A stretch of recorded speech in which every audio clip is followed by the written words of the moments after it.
Conviver com pessoas difíceis não é fácil. Mas quem são as pessoas difíceis?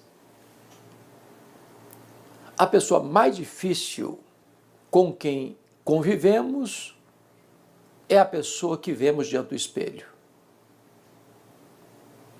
Projetamos-nos nas outras pessoas e temos dificuldade de conviver com elas, porque temos dificuldade de lidar com nós mesmos, de enfrentar a nós mesmos.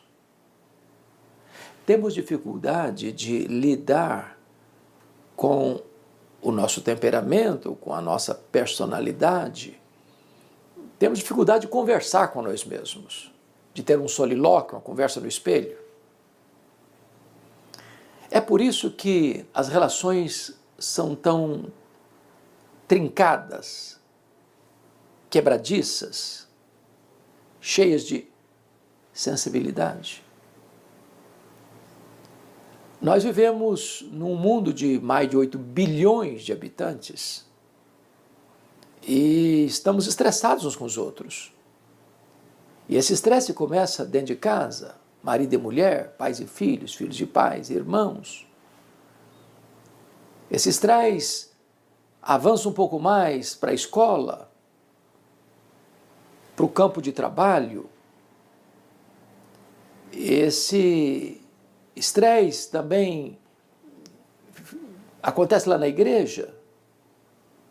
E por que não dizer que esse estresse está nas relações humanas, nas relações interpessoais, internacionais?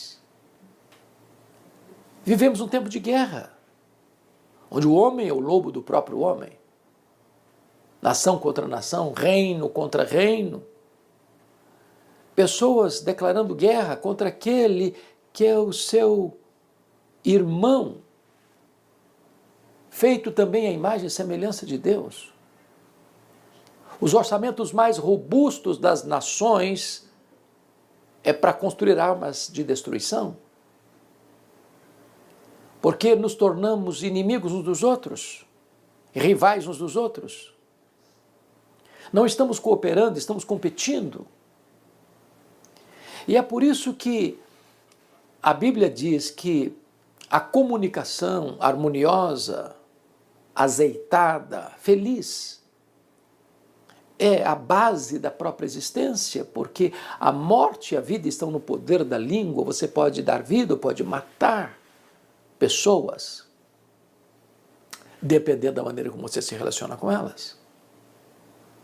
É claro que nós não somos uma pessoa perfeita, é claro que nós não viemos de uma família perfeita, é claro que nós não nos casamos com uma pessoa perfeita, e é claro também que nós não temos filhos perfeitos, nós não temos amigos perfeitos, nós não frequentamos uma igreja perfeita. Então vamos ter motivos de queixa uns contra os outros, mais hoje ou mais amanhã. Somos susceptíveis a erros, a falhas. Agora, eu quero aqui alertar você para um ponto. Não guarde mágoas. Perdoe. Porque guardar mágoas é cobrir a sua alma de uma fuligem. A sua alma vai ficar encarvoada, suja. E isso vai trazer pesar para o seu coração. Guardar mágoa, na verdade, de alguém é uma espécie de autodestruição. É autofagia. É como se você bebesse um copo de veneno pensando que o outro é quem vai morrer. Perdoar é uma necessidade vital. Sem perdão não tem saúde emocional, não tem saúde espiritual, não tem nem saúde física. A medicina comprova que mais de 50% das pessoas que passam pelos hospitais são por problemas chamados psicossomáticos. Ou seja, o corpo vai assimilando as angústias da alma, as tensões da vida, as mágoas não curadas, as feridas ainda sangrando. Isso vai adoecendo o corpo, a mente. Então, Jesus afirmou que se você não perdoa, por exemplo, você não pode orar, porque as suas orações são interrompidas. Se você não convive harmoniosamente com a sua esposa, com o seu marido, suas orações são interrompidas. Se você não perdoar, você não pode trazer sua oferta ao altar, porque antes de receber a sua oferta, Deus precisa receber o ofertante. Foi por isso que a Bíblia diz que Deus rejeitou Caim a sua oferta, mas aceitou Abel e a sua oferta. Se você não perdoar, você não pode nem mesmo ser perdoado. Jesus nos ensinou isso na oração. Pai, perdoa-nos as nossas dívidas, assim como nós perdoamos aos nossos devedores. Se eu não perdoo a quem me deve, como é que eu posso pedir que Deus me perdoe como eu estou perdoando? Na verdade, se você é daquele tipo de gente que fica guardando mágoa no coração, você não vai ter paz. Você vai ser entregue aos verdugos da consciência, aos flageladores da alma. Então, reter mágoa no coração é uma insensatez. Porque esta pessoa vai controlar sua mente. Vai botar um cabresto em você. Você vai conviver com ela. Aliás, com a pessoa que você menos gostaria de conviver na vida. E ela vai controlar sua mente. Você não vai ter paz. Você não vai descansar, porque a pessoa vai se tornar o seu pesadelo. Você não vai ter sabor na comida, porque a pessoa vai tirar seu apetite. Você não vai ter descanso nem nas férias, porque a pessoa pega carona com você, estraga as suas férias. Agora, perdoar não é uma coisa simples e não é uma coisa fácil. Eu não posso ser leviano, dizer para você que isso é muito fácil, é muito tranquilo. Não, não é. Não é mesmo. Porque é muito bonito o discurso do perdão até você ter alguém para perdoar. É muito fácil falar de perdão até que alguém pise no seu calo.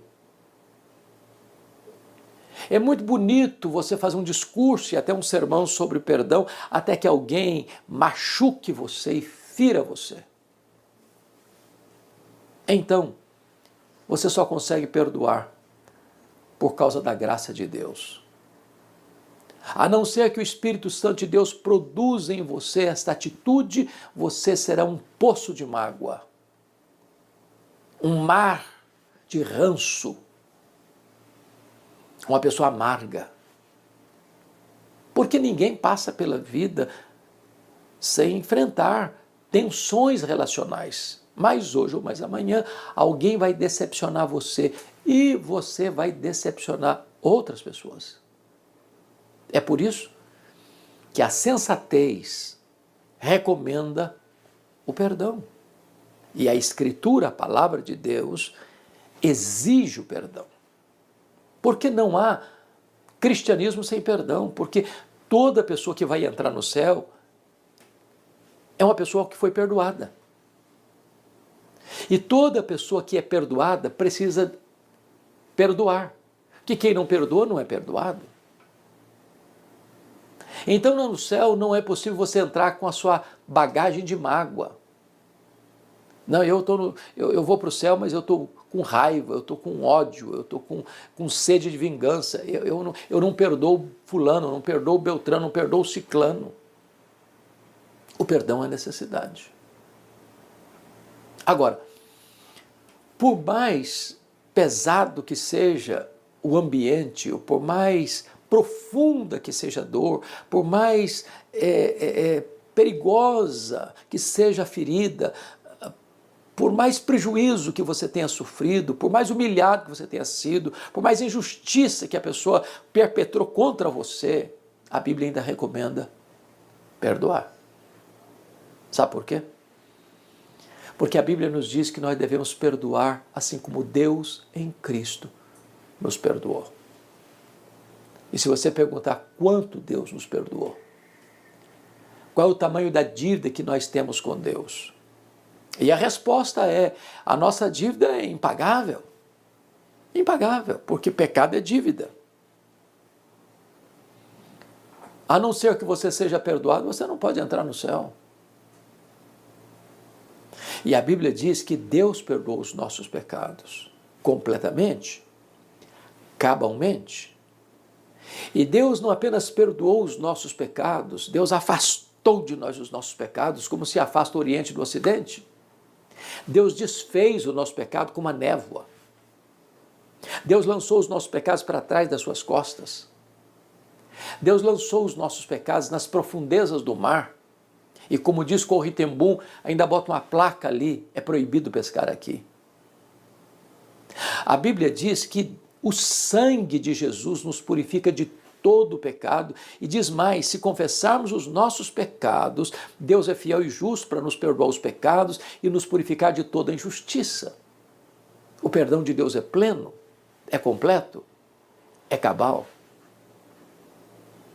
Quando a Bíblia, entretanto, diz que Deus perdoa os nossos pecados e deles não mais se lembra, é claro que a Bíblia não está querendo dizer que Deus tem amnésia, que Deus tem perda de memória. Porque Deus sabe tudo, conhece tudo, Ele é onisciente. Mas está nos ensinando que Deus nunca mais nos cobra uma dívida que já nos perdoou, Deus nunca mais joga no nosso rosto um pecado que já nos perdoou, Deus nunca mais cobra de nós uma dívida que Ele já perdoou. Então eu vou lhe dar uma definição de perdão. Perdoar é lembrar sem sentir dor. Mesmo que aquela injustiça que você sofreu, aquela dor que foi causada no seu coração, vem à sua mente, e vem, querendo você ou não, gostando você ou não, porque isso não depende de você, você vai dizer, essa dívida está paga, eu não vou cobrar mais. Esse assunto já foi resolvido na cruz do Calvário. Eu perdoo. Eu perdoo.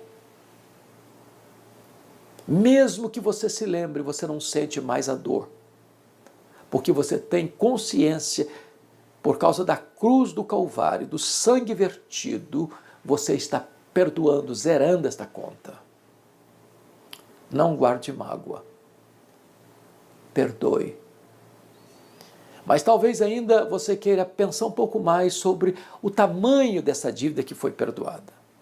E Jesus conta uma parábola para nos dar uma luz, um entendimento mais amplo do que significa isso. Parábolas são janelas de luz para uns e portas fechadas para outros. E a janela de luz para melhor compreensão é que Jesus conta então essa parábola do chamado credor incompassivo. Um rei acertava conta com seus súditos e encontra um que lhe devia 10.000 talentos. Não tendo com que saldar a dívida, pediu clemência e o rei perdoa a ele a dívida de 10.000 talentos. Mas quem recebe perdão precisa ministrar e dar perdão. E aquele homem perdoado de 10.000 talentos encontra um conservo que lhe deve 100 denários. E também não tendo com que pagar, pediu clemência, paciência, misericórdia, e esse homem diz, não, comigo não é assim não, eu não tenho paciência não, pago o que você me deve, senão eu jogo você na cadeia. O rei ficou sabendo dessa história, mandou chamar aquele homem e disse a ele, servo malvado, eu perdoei a você 10.000 talentos, e você não pôde perdoar o seu conservo 100 denários? Agora você vai ser entregue aos flageladores, até que pague o último centavo. E Jesus termina a parábola dizendo assim, assim vosso Pai Celeste vos fará, se do íntimo não perdoardes uns aos outros. Bom, qual lição que eu vou tirar dessa parábola? O que eu vou entender aqui? Qual é essa janela iluminada que me ajuda a compreender este assunto de perdão? É que, na verdade, mais do que uma parábola, Jesus contou uma hipérbole. Nenhum judeu podia dever 10.000 talentos no primeiro século. Um talento são 35 quilos de ouro. 10.000 talentos são 350.000 quilos de ouro. Para você ter uma noção, no período mais áureo, mais rico, mais poderoso de Israel, no reinado de Salomão, o que entrava nos cofres do Estado durante um ano eram 666 talentos. No primeiro século, todos os impostos da Galiléia, Judéia, Pérea, Samaria, durante um ano, eram 800 talentos. 10.000 talentos eram todos os impostos da nação durante 13 anos. Para você ter uma ideia, o salário de um trabalhador naquela época era 1 denário por dia. Para alguém juntar 1 denário por dia, juntar 10.000 talentos ganhando 1 denário por dia, ele teria que trabalhar ininterruptamente 150.000 anos. Portanto, é uma dívida impagável. E Jesus usa essa cifra tão astronômica para colocar para nós, com clareza diáfana, que este é o tamanho da nossa dívida com Deus, ela é impagável. Entretanto, Deus não-la perdoou e perdoou completamente. É graça, pura graça. Eu não mereço, mas eu preciso. O problema é que este homem que fora perdoado de 150.000 anos de trabalho, o problema é que este homem que foi perdoado de 10.000 talentos, não consegue liberar um perdão agora de 100 denários, que são 3 meses e 10 dias de serviço, 600.000 vezes menor do que 10.000 talentos. Então, o que Jesus quer nos ensinar com esta parábola é que você nunca pode dizer para alguém: eu não perdoo você, porque eu fui muito ferido, muito humilhado, muito machucado. A Bíblia nos ensina que nós devemos perdoar, assim como Deus em Cristo nos perdoou. Não guarde mágoas. Perdoe. Perdoe. Perdoe completamente. Porque, às vezes, a pergunta nossa é a de Pedro: Senhor, até quanto nós devemos perdoar? Até 7 vezes? Perguntou Pedro. Talvez até aguardando um elogio de Jesus. Parabéns, Pedro, você é um homem muito espiritual. E Jesus responde: não, Pedro, não é até 7 vezes, é até 70 vezes 7. E Jesus não estava falando que você perdoa 490 vezes. Essa cifra, essa equação significa: o perdão é ilimitado. Porque é assim que Deus faz com você e comigo. Ele nos perdoa, e Ele nos perdoa, e Ele nos perdoa, e Ele nos perdoa. Ele não rejeita um coração quebrantado. Se confessarmos os nossos pecados, Ele é fiel e justo para nos perdoar os pecados e nos purificar de toda injustiça. Então, Deus requer de você e de mim uma postura e uma atitude de perdão, e não de ficar ruminando a mágoa, ruminando a amargura, cozinhando em fogo lento esse ranço no nosso coração. Tome a decisão de perdoar. Eu não estou falando de justiça, estou falando de misericórdia. Corrie ten Boom foi presa na Segunda Guerra Mundial pelo nazismo alemão, ela e toda a sua família, na Holanda. Ela foi levada para um campo de concentração juntamente com a sua irmã Betsy. Seu pai, sua mãe, sua parentela toda morreu pelas atrocidades do nazismo. Ela foi levada para um campo de concentração, de trabalhos forçados e tratamento indigno. Ela viu a sua irmã Betsy, já doente, fragílima, ser açoitada até a morte por um soldado nazista. A dor no coração, gosto de sangue na boca. Quis a providência de Deus que ela sobrevivesse ao Holocausto. A guerra terminou, ela está livre. tornou-se uma pregadora do Evangelho. A história dela produziu um filme, Refúgio Secreto. Um livro foi escrito por ela, Refúgio Secreto. E certa feita, Corrie ten Boom estava pregando na Alemanha. E quando ela estava à porta, recebendo as pessoas, cumprimentando as pessoas, ela viu na fila um homem. E ela o reconheceu. Era exatamente o soldado nazista que tinha açoitado a sua irmã, já doente, fragílima, até a morte. O gosto de sangue veio na sua boca.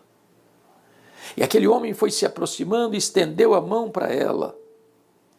E por um momento ela ficou gelada, com a mão presa. Quando o Espírito Santo disse para ela, estenda a sua mão, perdoe esse homem, deixe-o livre e fique livre da mágoa. E ela estendeu a mão e disse, eu sei quem é o Senhor. Eu sei o mal que o Senhor me fez, mas em nome de Jesus eu te perdoo, fique livre, porque eu já estou livre. Não importa o quanto você sofreu, eu encorajo você a tomar uma decisão, porque perdão é uma questão de decisão. O perdão é maior que o ódio, o perdão é maior que a sede de vingança. O perdão cura, o perdão liberta, o perdão restaura. O perdão é a asepsia da alma, é a faxina da mente, é a alforria do coração. Tome a decisão de perdoar. Talvez mande uma mensagem, faça uma visita. Mas não guarde mais mágoa no seu coração. Isso vai acabar com você, isso vai destruir você, isso vai adoecer você. Tome a decisão de perdoar pela graça de Deus, na força do Espírito Santo. Tome a decisão de perdoar, porque só os perdoados entram no céu e aquele que é perdoado precisa também perdoar. Eu espero ardentemente que esta breve meditação possa ter calado fundo em seu coração e você tome hoje uma decisão que vai ser um divisor de águas na sua história, a decisão de virar essa página, de perdoar, ser perdoado e viver livre, na liberdade que Cristo lhe oferece. Que Deus abençoe sua vida, que Deus abençoe a sua casa, a sua família, que Deus abençoe o seu coração.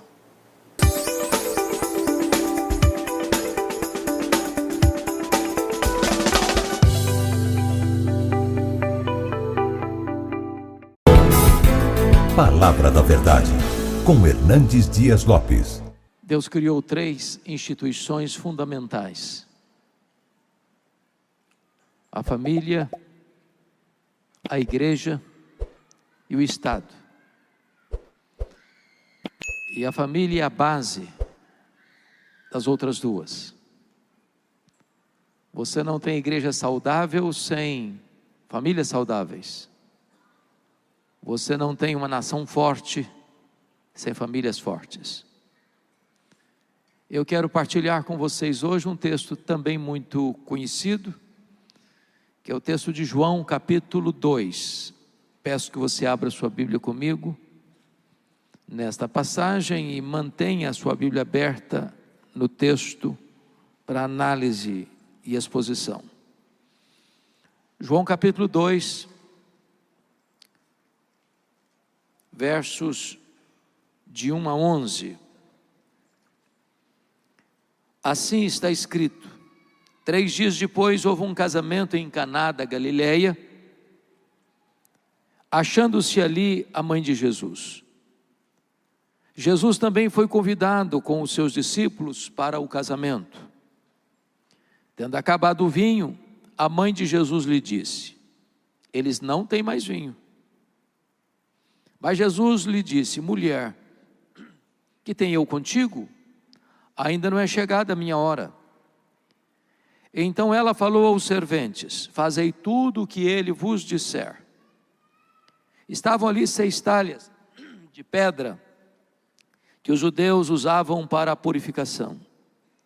e cada um levava 2 ou 3 metretas. Jesus lhes disse: enchei d'água as talhas. E eles a encheram totalmente. Então lhes determinou: tirai agora e levai ao mestre-sala. Eles o fizeram. Tendo o mestre-sala provado a água transformada em vinho, não sabendo de onde viera, se bem que os sabiam os serventes que haviam tirado a água, chamou o noivo e lhe disse: todos costumam pôr primeiro bom vinho, e quando já beberam fartamente, serve o inferior. Tu, porém, guardaste o bom vinho até agora. Com este, deu Jesus princípio a seus sinais em Caná da Galileia. Manifestou a sua glória, e os seus discípulos creram nele. Amém. Um milagre no casamento é o tema que eu quero tratar com vocês nesta manhã. É muito significativo que Jesus tenha começado os seus milagres tão portentosos, tão abençoadores, exatamente numa festa de casamento.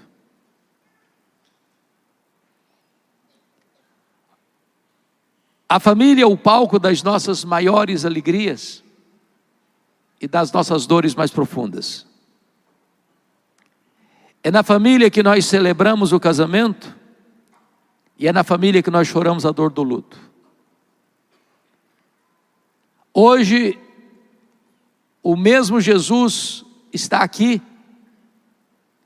e Ele é o mesmo, com o mesmo poder, para ainda fazer milagres no palco do nosso casamento. Caná da Galileia era uma cidade, é uma cidade até hoje, que está entre Cafarnaum e Nazaré. Maria morava em Nazaré, Jesus morava em Cafarnaum. Está no meio do caminho. Maria é convidada, talvez por amizade ou parentesco com essa família, e também Jesus e os seus discípulos são convidados. Cafarnaum está a 220 metros abaixo do nível do mar Mediterrâneo. Então, para ir para Caná é uma subida, subida. Nazaré está mais alto. Então, para chegar em Caná da Galileia, vem descendo. E agora, Jesus resolve usar esse palco, chamado Caná da Galileia, para realizar o seu primeiro sinal. João usa sinal e não milagre, porque sinal aponta para algo maior. Os milagres de Jesus eram propositais, no sentido de que cada milagre que ele fazia tinha um símbolo espiritual maior. O fato dele ter transformado água em vinho num casamento significa que hoje ele transforma tristeza em alegria, silêncio em comunicação, mágoa em perdão, coisa insípida e sem sabor em algo que tem cor, sabor e significado. Jesus está aqui hoje para fazer também um milagre no seu casamento. Mas algumas coisas precisam ser destacadas. A primeira coisa que me chama a atenção, para que um milagre aconteça no nosso casamento, na nossa família, é convidar Jesus para o nosso lar. Jesus não está lá porque está passando por ali, ou ele não foi convidado e sendo ele o Senhor, eu quero participar. Não, ele foi convidado. Há uma intencionalidade. E a maior necessidade do casamento, da família, não é de coisas, é da presença de Jesus. Hoje, nós estamos cada dia mais preparando as festas, procurando um bom local para a festa, procurando um cardápio especial, fazendo uma lista de convidados especiais. os véus das noivas cada vez mais longos e os casamentos cada vez mais curtos, muita festa e às vezes pouco glamour na relação. E as pessoas estão preocupadas com o quê? Com um bom apartamento, com uma boa casa, ter um bom salário, ter uma boa estrutura, ter um bom carro, ter um bom futuro profissional, e tudo isso é legítimo, e tudo isso é bom, e tudo isso não tem nenhum problema em você buscar. O problema é que numa sociedade secularizada, Jesus não é convidado, intencionalmente, para estar presente. E a Bíblia diz que se o Senhor não edificar a casa, em vão trabalham os que edificam. Eu conheço casas riquíssimas, eu conheço mansões, ali não tem vida. E eu conheço casais e famílias que moram numa meia água, chão batido, e ali explode alegria, explode felicidade, porque a felicidade de um casal não está no ter, está na presença de Jesus com eles. Eu quero encorajar fortemente você que está aqui hoje a convidar Jesus, não apenas para ser um hóspede de um período, de uma semana, ou de uma necessidade especial, mas de ser o amigo de vocês, o conselheiro de vocês. Paulo, escrevendo aos Efésios, na sua oração, capítulo 3, ele diz que assim habite Cristo em vosso coração pela fé. E a palavra habitar, na língua grega, que Paulo usa, não é habitar de um hóspede. Eu estou aqui em Manaus, estou hospedado num hotel, mas vou embora. Eu não sou o dono daquele quarto, eu não arrumei aquele quarto, eu não posso mudar nada naquele quarto, eu não posso dispensar os móveis que estão lá e trazer outros. Eu estou indo embora, eu não tenho domínio, controle sobre aquele apartamento. A palavra que Paulo usa, e assim habite Cristo no vosso coração, não é essa palavra do turista, que vem, que passa e que vai. Não, a palavra lá é para o dono da casa, é aquele que tem as chaves de todos os cômodos da casa, é aquele que pode jogar os móveis de Tobias fora, como fez Neemias, é aquele que tem controle e domínio sobre todas as áreas da casa. Não basta você convidar Jesus para apenas participar em alguns dias da sua vida conjugal. Você precisa entregar todas as chaves da sua vida, do seu coração, da sua casa, da sua família para Jesus. Ele precisa ser o amigo, ele precisa ser o conselheiro, ele precisa ser o consolador, ele precisa ser o Senhor da sua casa. E essa é a primeira condição para os milagres de Jesus acontecerem no seu casamento. A segunda coisa que eu quero destacar, e essa é muito séria. A segunda lição é que mesmo quando Jesus está presente, problemas acontecem na nossa casa. Vejam vocês que Jesus está presente nesse casamento e faltou vinho. É preciso distinguir o que é vinho para lá e o que é vinho para cá, porque quando você fala em festa para nós falamos de algumas horas de festa. Você tem uma cerimônia na igreja, como disse ontem, aí vai para um rico cerimonial, e lá você tem tantas horas para fazer a sua festa. Naquela época as festas duravam dias, às vezes uma semana. E a cultura do oriental, ainda hoje, é fartura na mesa. É uma vergonha você convidar alguém para sua casa e não ter comida, e não ter provisão. E você falhar no cálculo, e falhar na administração, no planejamento. E o problema é que aquela família dá uma festa de casamento, e no meio da festa, a principal provisão, que era o vinho, que era a bebida, acabou. E vinho na Bíblia é um símbolo de alegria. Faltou alegria no começo do casamento. E Jesus está presente. O que significa isso? Significa, irmãos, que o fato de você ser crente não necessariamente representa que você não vai ter problema, que você não vai enfrentar luta, que você não vai lidar com uma crise no casamento, que de repente a alegria pode ir embora. Há muitos casamentos, inclusive dentro da igreja, adoecidos. Há muitos cônjuges, mesmo crentes, salvos, que vão morar no céu. Estão vivendo uma luta, uma batalha terrível aqui na terra. O diálogo já foi embora. O afeto já acabou. O romantismo já não existe mais. O diálogo já não é tão prazeroso mais. A convivência não é tão saudável mais.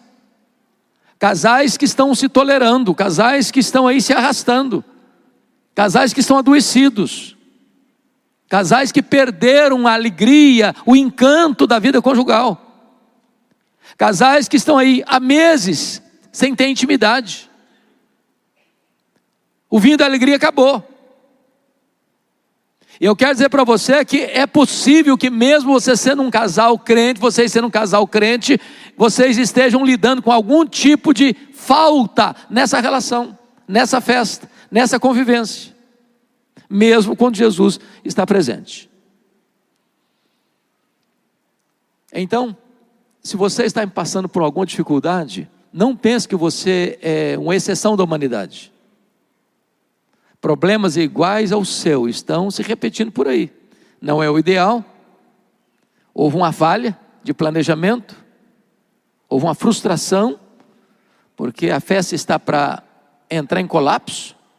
A família está para passar uma grande vergonha. O constrangimento vai se estabelecer. Mas foi uma realidade daquele casamento. Talvez você é crente, você é membro até desta igreja, você é uma pessoa comprometida com Deus. Quem sabe você tem amigos tão preciosos. Quem sabe você convidou intencionalmente Jesus para fazer parte do seu casamento, da sua casa, da sua família, mas você está inventando um baita de um problema exatamente hoje. Eu quero dizer para você que se você está assim, você é um grande candidato a um milagre de Jesus no seu casamento e na sua família. Ele está aqui. E Ele é poderoso para fazer algo extraordinário. Terceira coisa que eu chamo a sua atenção é a necessidade de você identificar o problema do seu casamento, da sua família, o mais breve possível. Veja comigo o que está escrito no verso 3. Tendo acabado o vinho, a mãe de Jesus lhe disse: eles não têm mais vinho. Eu chamo a sua atenção para alguns pontos importantes aqui. Primeiro,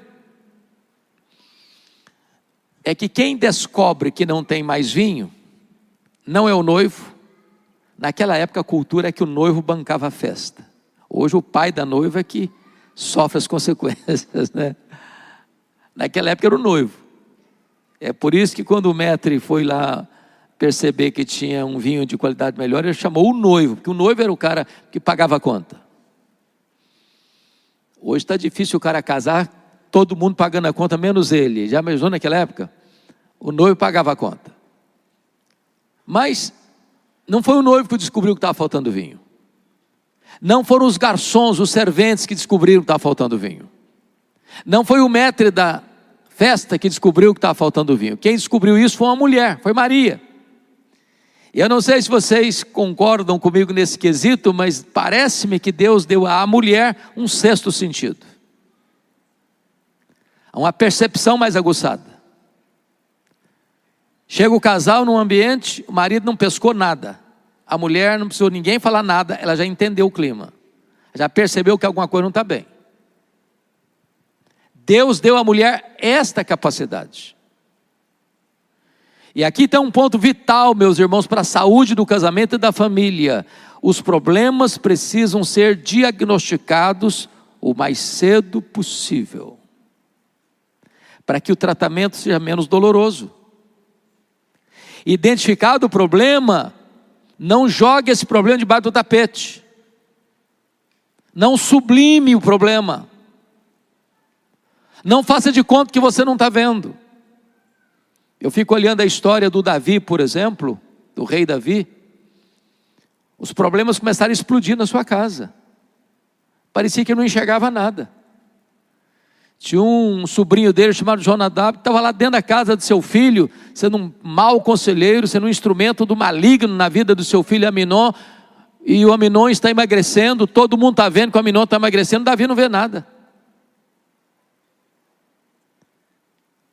Aí Aminon finge que está doente, muito ruim, e só pode se reanimar se a sua irmã Tamar vier ali fazer uma refeição. Mas como assim? Depende da pessoa que faz a refeição para eu comer? Que história é essa? E o Davi induziu a sua filha Tamar a ir na casa de Aminon para ser estuprada pelo irmão. E a Bíblia diz que o Absalão, depois dessa tragédia, passa a odiar Aminon. E Davi percebe isso, mas não toma iniciativa nenhuma. 2 anos depois, todas as dicas são dadas para Davi de que Absalão vai fazer uma festa, e ele exige que todos estejam lá, e não pode faltar Aminon. E Davi percebe isso, mas não toma medida. E o Aminon é assassinado. O Absalão foge, e ao fim foram 11 anos de mágoas, de ressentimentos, de atritos, até o dia que Absalão foi assassinado pelo general de Davi, por Joabe. E agora Davi chora, desespera, diz: Absalão, meu filho Absalão, quem me dera ter dado a minha vida por ti. Mas é tarde, agora o menino está morto, agora não tem mais jeito, porque Davi não teve a percepção necessária e a ação necessária para resolver o problema enquanto havia tempo oportuno. Diagnostica o problema. O que está acontecendo? Por que o casal não tem mais brilho nos olhos? Por que o casal botou a vida conjugal no piloto automático? Por que o casal permitiu que a rotina, a mesmice, tomasse conta da relação? Por que está faltando alegria nesse relacionamento e ninguém nota nada, não vê nada, não diagnostica nada, não conversa nada, não faz uma revisão, não toma uma nova direção na jornada da vida? Por quê? É preciso diagnosticar. É preciso identificar o problema. A prevenção é melhor do que a intervenção. Quando você previne ou quando você diagnostica mais cedo, fica mais fácil o tratamento, menos doloroso. Então esse ponto é vital se você quer ter saúde no seu casamento. Identifique o problema rápido. Não deixe a coisa se arrastar. Não bota debaixo do tapete. Busque a solução. Quarto princípio que eu vejo nesse texto que é tão importante. Veja comigo, versículo 3 ainda. Tendo acabado o vinho, a mãe de Jesus lhe disse: eles não têm mais vinho. Verso 4, mas Jesus lhe disse: mulher, que tenho eu contigo? Ainda não é chegada a minha hora. Identificado o problema, leve o problema à pessoa certa. Maria poderia ter azedado aquela festa. Maria poderia ter constrangido aquela família. Se ela saísse pelos corredores dizendo: olha, essa família nos convidou aí, convidou tanta gente, e não planejou direito. Eles fracassaram. Eles não sabem fazer festa. Eles não têm provisão. Aquela família ficaria muito envergonhada. Maria pegou o assunto e levou a pessoa certa, levou a Jesus. Quando você identifica um problema no seu casamento, você precisa levar esse problema à pessoa certa, é Jesus. Quando você identifica um problema na sua casa, na sua família, você precisa levar esse problema à pessoa certa, é Jesus. Às vezes, irmãos, surge um problema conjugal, o marido expõe a esposa expõe o marido, fala para todo mundo. Tem um ditado popular muito conhecido aqui para nós brasileiros: roupa suja se lava em casa. Então não exponha seu marido, não exponha sua mulher. Não saia aí falando mal do seu marido, não saia falando mal do seu marido, da sua esposa. Proteja. Em vez de você espalhar essas notícias, dobre o joelho, apresente essa causa para Deus, busque a Jesus, coloque nas mãos dele, coloque na presença dele, e ele é poderoso para fazer esse milagre que fez aqui, também no seu casamento. Para não dizer que às vezes a gente busca orientação em fontes erradas. Às vezes a pessoa vai para um salão de beleza e a mulher está lá contando para as amigas, ou às vezes o marido está lá na sauna, ou no campo de futebol, ou num churrasco, e está lá comentando coisas que não deveriam comentar, sobre a sua casa, sobre a sua família. Proteja a sua família, blinde a sua família, resguarde a sua família, não exponha as intimidades da sua família para outrem, preserve-a, proteja. Esse foi um ponto que Maria nos ensina aqui. Mas ainda, por gentileza, veja comigo, quinta lição do texto. Espere o tempo certo de Jesus agir no seu casamento, na sua família. Quando Jesus no verso 4 diz assim: mulher, que tenho eu contigo? Ainda não é chegada a minha hora. Em outras palavras, Jesus está dizendo o seguinte: eu tenho um tempo certo de agir. A minha agenda não é definida na terra, é definida no céu. A minha agenda não é estabelecida pela pressão do urgente, nem pela indução das pessoas mais próximas. Eu tenho um calendário que é traçado na eternidade, e eu tenho o tempo certo de agir. Às vezes nós queremos que Deus faça no nosso tempo e do nosso jeito. Às vezes nós somos como Naamã. Ele foi a Eliseu, e a gente tinha feito a liturgia do culto da cura dele. E ele ficou muito frustrado, porque Eliseu não atendeu a liturgia que eu tinha montado para o culto da cura. Eliseu nem apareceu para ele, mandou só um recado: olha, vai lá falar com Naamã, para ir lá no Jordão, mergulhar 7 vezes, e ele vai ficar curado. Falei, mas não é isso que eu esperava, eu queria do meu jeito. Mas Deus não se curva ao nosso jeito, Ele é soberano, Ele faz todas as coisas conforme o conselho da sua vontade. Então espere o tempo certo, na hora certa Ele vai fazer, Ele é Deus. E quando Ele fica em silêncio, e quando Ele parece demorar, não é porque Ele está longe nem indiferente, é porque Ele está preparando algo maior e melhor para fazer na sua vida. É no tempo dEle, é da forma dEle, é para a glória dEle. Então aguarde o tempo certo. Mas há uma outra coisa aqui digna de nota. A resposta de Jesus parece-nos a princípio que é um pouquinho delicada com a sua mãe. Porque notem, Maria leva o problema a Jesus e comunica a ele: eles não têm mais vinho. A resposta de Jesus é: mulher, que tenho eu contigo? Não é chegada a minha hora. Na cultura brasileira, se um filho der uma resposta dessa para a mãe, ele é passível de uma repreensão.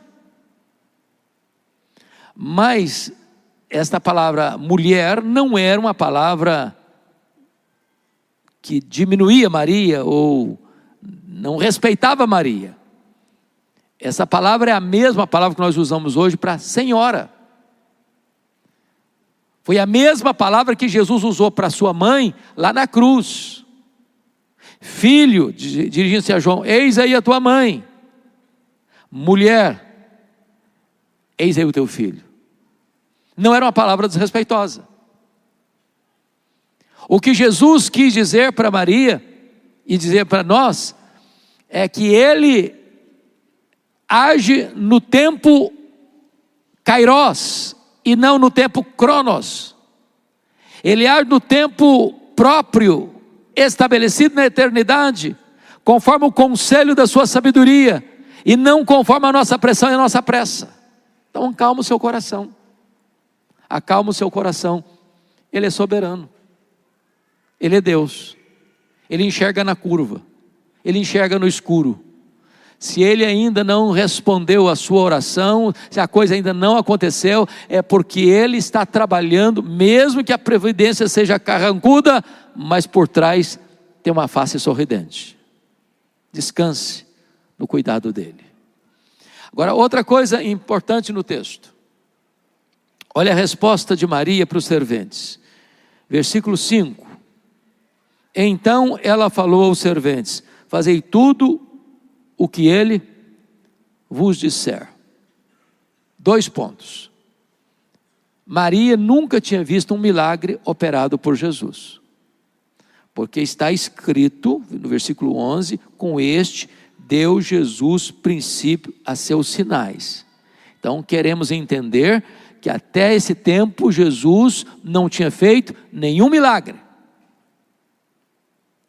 Mas Maria, que guardava essas coisas no coração, vocês se lembram lá no templo, Jesus com 12 anos, ela podia não entender tudo, mas ela guardava essas coisas no coração.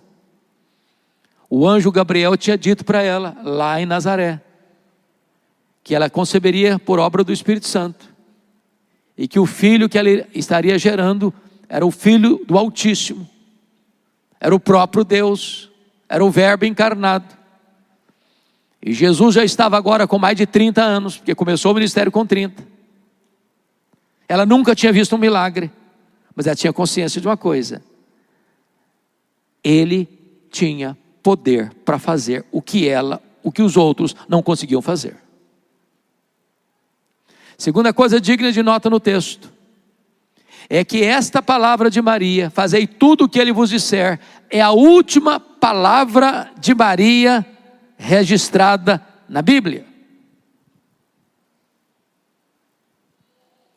Então, se alguém quer honrar Maria, se alguém quer enaltecer Maria, se alguém quer dar a ela o prestígio que ela merece, é preciso atender à sua última palavra, ao seu último desejo, à sua última recomendação: fazei tudo o que Jesus vos disser.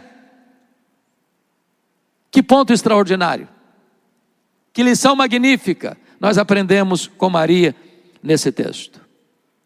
Mas, sexta lição do texto: se você quer um milagre de Jesus no seu casamento, faça o que Jesus mandar, ainda que você não entenda. Veja comigo, por favor, versículos 6 a 8, está escrito assim: estavam ali 6 talhas de pedra que os judeus usavam para as purificações, e cada uma levava 2 ou 3 metretas. Jesus lhes disse: enchei da água as talhas, e eles a encheram totalmente. Então lhes determinou: tirai agora e levai ao mestre Sala. Eles o fizeram. Então vamos entender aqui. Essas talhas são de pedra. Cada talha dessa comporta em torno de 100 litros. E o texto é expressamente claro no verso 7, quando Jesus lhes disse, e ao lhes dizer, é uma ordem que ele dá: enchei d'água as talhas. Depois é mais do que uma ordem. Versículo 8 diz: lhes determinou. É imperativo, não cabe discussão, não cabe dúvida. Agora pense comigo, a essas alturas é provável que os serventes, os garçons, já tinham concluído o que Maria já tinha percebido antes: não tem mais vinho. E agora chega Jesus, tem 600 litros para serem usados ali, 6 talhas, 100 litros cada uma, e ele diz assim: enchei d'água as talhas. Os serventes, com pingo de racionalidade, poderiam responder: o problema nessa festa não é água. O problema desta festa é falta de vinho. Então, desculpe, mas não está precisando de água, está precisando de vinho. Mas o texto, ao ser registrado por João, não sugere em momento algum esse questionamento dos serventes. Eles não questionam, eles não duvidam, eles não postergam a decisão, eles obedecem, ainda que não entendam. É por isso que a Bíblia diz que o justo vive pela fé, e não pela sua razão. Vive pela fé e não pelo seu sentimento. Há coisas, irmãos, que nós não entendemos, e nem o Senhor espera que entendamos. Ele dá uma ordem e espera que nós obedeçamos. Nem sempre Deus explica. O que requer de nós é obediência. Quer ver um exemplo? A Bíblia diz que o marido deve amar a sua mulher. A Bíblia não diz que o marido tem que entender a sua mulher. Se levantar a mão, não. Mas quantos maridos entendem a sua mulher? Isso é um mistério. Isso é um mundo, é um universo desconhecido. Tem gente que quer entender para amar. Você tem que amar. A ordem não é para você entender, a ordem é para você amar. Então, a questão básica aqui é o seguinte: se Jesus mandou, faça. Se Jesus deu uma ordem, cumpra. Se Ele está mandando encher d'água a talha, enche d'água as talhas. E notem que Jesus não está sugerindo, a palavra é muito clara, tanto no verso 7 quanto no verso 8. Ele diz: enchei d'água, e determinou. Não cabe discussão, não cabe aqui, não, eu preciso entender primeiro. Está igual a história do Abraão, quando Deus chegou para Abraão e disse: Abraão, eis-me aqui, Senhor, pega o teu filho, teu único filho, a quem amas, e vai para um lugar que eu te mostrarei, e oferece-o em holocausto. Eu acho que se eu fosse o Abraão, eu ia balançar a cabeça. Eu acho que a minha cabeça está ouvindo voz estranha. Eu acho que deve ser uma falsa revelação, porque Deus não pode ser. Deus me deu a promessa de que a minha descendência seria por meio de Isaac. Deus abomina sacrifício humano. Não pode ser Deus. Ou eu agiria assim: Deus, eu vou agir agora igual o Gideão, o Senhor vai me dar uma prova. Eu vou botar uma lã aqui, se ficar molhada, eu vou entender, e se molhou, eu vou querer que agora fique seca, porque está muito complicado esse negócio. Eu não vou sair obedecendo, senão não estou entendendo. O que Abraão fez? Levantou de madrugada, rachou lenha, pegou um animal, pegou 2 servos: vem cá, vamos viajar. Vamos viajar. E eu fico imaginando que o Isaac deve ter pensado: vou fazer a melhor viagem da minha vida, vou passar 3 dias fora de casa, junto com meu pai. Olha que legal. O menino pulando de alegria e o pai com o coração apertado. O texto consta lá que o Abraão levantou de madrugada. E eu acho que ele não falou nada com a Sara, porque se ele falasse, eram 2 sacrifícios. Era o Isaac e o Abraão também. Até certeza. Se você perguntar se o Abraão entendeu, Gênesis não diz que ele entendeu, mas Hebreus diz que ele entendeu, que Deus era poderoso para ressuscitar o seu filho. Se você não entende, obedeça. Se está para além da sua capacidade de compreensão, creia. Quando Deus nos dá uma ordem, Deus não espera que nós duvidemos dele. Ele espera que nós obedeçamos prontamente. Quer milagre no seu casamento? Obedeça o que Jesus mandar, ainda que você não esteja entendendo. Vamos a outra lição? Veja comigo, por favor. 7ª lição do texto. Creia no milagre que Jesus vai realizar dentro da sua casa. Por favor, olhe comigo o versículo de número 9. 8 e 9 juntos. Então lhes determinou: tirai agora, não é amanhã, não é a semana que vem, tirai agora e levai ao mestre-sala. Eles o fizeram. Tendo o mestre-sala provado a água, transformada em vinho, não sabendo de onde viera, se bem que o sabiam os serventes que haviam tirado a água, chamou o noivo e lhe disse: todos costumam pôr primeiro o bom vinho, quando já beberam fartamente, servem o inferior. Tu, porém, guardaste o bom vinho até agora. Pensa comigo. Uma talha de pedra com 100 litros é preciso de mais de 2 homens para levar. Que a talha em si já é pesada, ela é de pedra. Então há um esforço, tarefa para pegar essas 6 talhas e levar ao mestre-sala. É o cara responsável pela qualidade da festa. É o cara que você contratou, pagou para administrar a festa. E aí o cara abre uma daquelas talhas e enfia uma cumbuca. O que tem lá dentro da talha? Água. Quando ele puxa a cumbuca e traz, o que tem dentro da cumbuca? Vinho. O que houve aqui? Uma transubstanciação. Houve uma mudança de substância. Houve um milagre. O que não tem cor, não tem sabor, agora tem cor e sabor.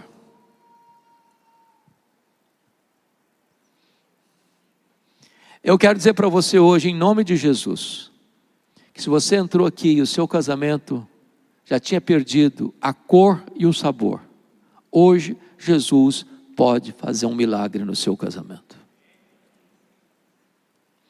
Ele pode restaurar o romantismo, ele pode restaurar o afeto, o respeito, a doçura, a ternura, o carinho, a vida íntima.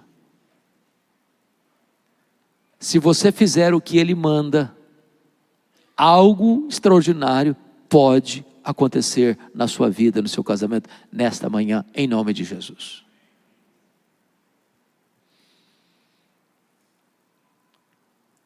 Eu quero concluir a minha fala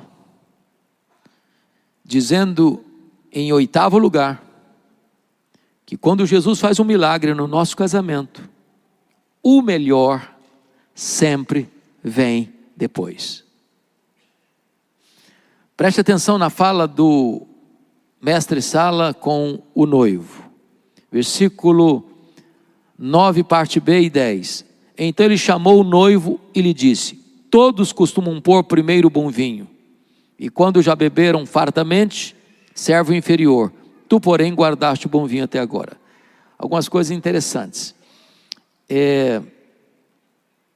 Primeiramente que o responsável era o noivo. A cultura mudou. Segundo, a prática era botar primeiro o bom vinho. Depois, o povo já estava alegre, aí ia vinho de 2ª categoria, 3ª categoria e passava bem. Parece-me que hoje nós mudamos também isso. Convenhamos aqui, você vai para uma festa de casamento. O salgadinho que começa a sair logo no começo da festa são os piores. Pensa em salgadinho ruim. Coxinha fria, esfirra fria, quibe frio, é uma loucura. Aí depois que está todo mundo empanturrado com aquele salgadinho de 5ª categoria, aí começa, metade do povo já foi embora, todo mundo já está com a barriga cheia, começa a vir camarão pitu. Aí o negócio é chique, o negócio não aguenta mais, mas tudo bom vem depois. Não é esquisito isso? A gente devia voltar ao costume de Jesus lá. Põe primeiro o camarão pitu, bota aquele salgadinho chique, depois o camarada está com a barriga cheia, fala, isso aí eu não quer mais não. Mas a lição para nós é essa.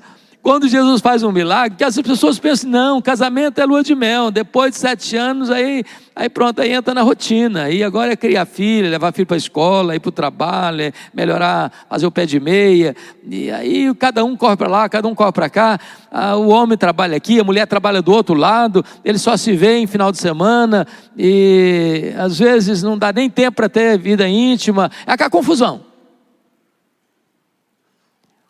Aí vai chegando os anos, aí pronto, aí perde mesmo o pique, aí já os filhos compensam a relação frágil entre marido e mulher, e é por isso que tem tanto divórcio na terceira idade, a síndrome do ninho vazio, porque eles construíram a relação muito mais em cima dos filhos que na relação conjugal. Aí pronto, aí tem que tolerar um ou outro até Jesus chamar mesmo e pronto, deixa isso para lá. Não, com Jesus é diferente.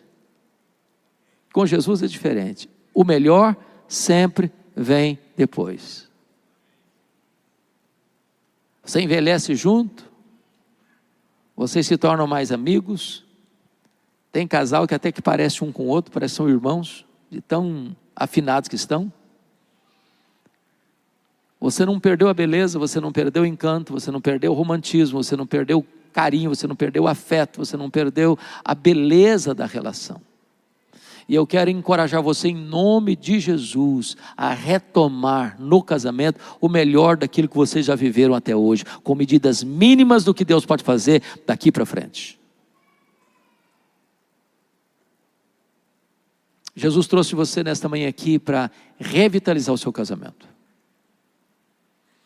E agora, concluindo, o verso 11 nos dá uma informação interessante. Com este deu Jesus princípio a seus sinais.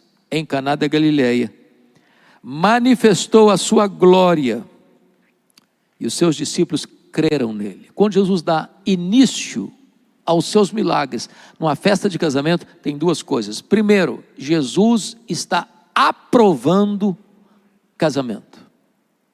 Segundo, Jesus está validando festa de casamento. Não só com a sua presença, mas com o seu primeiro milagre. E o resultado é duplo. Primeiro, tem salvação, seus discípulos creram nele.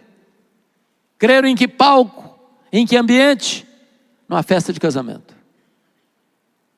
A glória dele se manifestou em que lugar? Numa festa de casamento.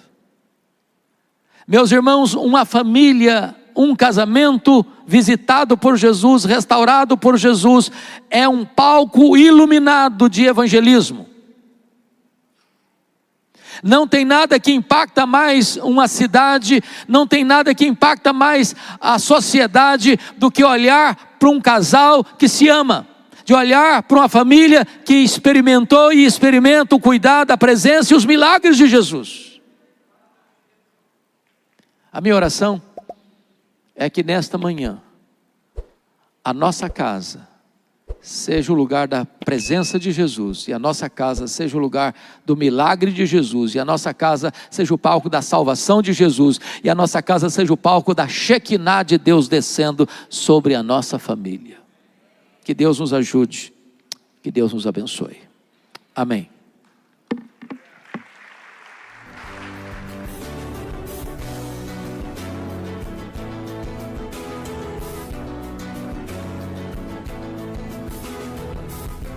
Palavra da Verdade, com Hernandes Dias Lopes.